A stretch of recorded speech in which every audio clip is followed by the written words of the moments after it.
দেশে যখন মুক্তিযুদ্ধের জন্য মানুষ পাগল পায়ের হয়ে যুদ্ধে অংশগ্রহণ করেছিল, তখন আপনারা প্রথমত হিন্দুদেরকে কাপড় খুলে দেখেছেন উনি মুসলিম না হিন্দু।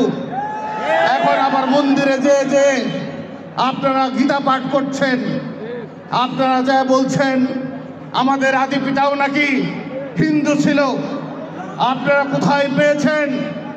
এই বিভ্রান্তিমূলক কথা বলে আজকে সব জায়গায় একটা অস্থিতিশীল পরিস্থিতি তৈরি করছেন। কাজেতেই সাবধান হয়ে যান।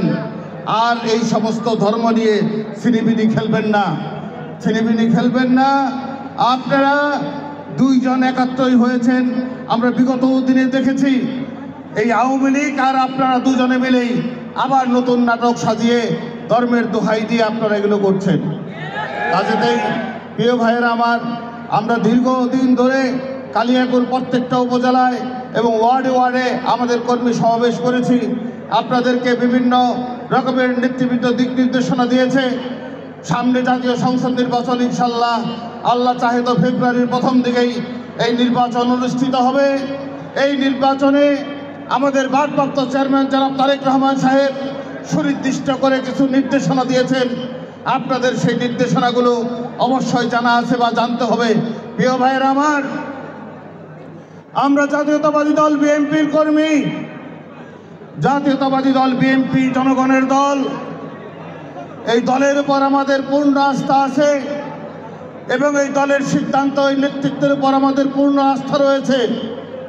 সেই আস্থার উপর ভরসা করে বলতে চাই, জনাব তারেক রহমান সাহেব উনি কালিয়াকৈরের যে কোনো গাজীপুরের এক আসনের ব্যাপারে যে সিদ্ধান্ত দিবেন আমরা অবশ্যই সেই সিদ্ধান্ত মেনে নিব।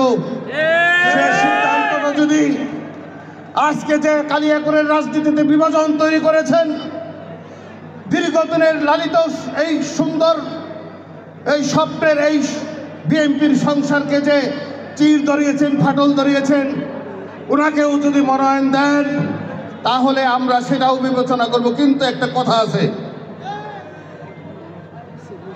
সেই কথাটি হলো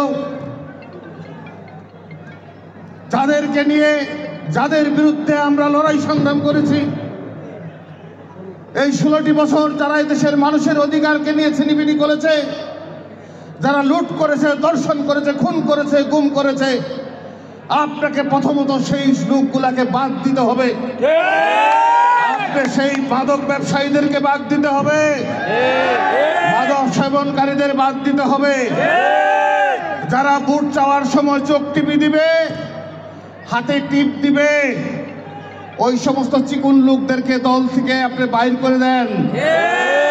যদি আপনি সেগুলো দিয়ে আসতে পারেন, সিদ্ধান্ত যদি আপনার পক্ষেও হয়, আজকে এই সমাজ ব্যবসা দাঁড়িয়ে ওয়াদা দিয়ে যাচ্ছি, তাহলে অবশ্যই আপনার পক্ষে আমরা কাজ করব। যদি আপনি ওই একটি দোসরকে আওয়ামী লীগের রাজনীতির সেই সন্ত্রাসীদেরকে দিয়ে যদি আপনি রাজনীতিতে থাকেন, তাহলে কোনো সিদ্ধান্তই আমরা মানব না। কারণ আমরা আর কালিয়াকৈরের পরাজয় মেনে নিতে পারছি না। এই লজ্জা, এই গ্লানি আমরা নিব না।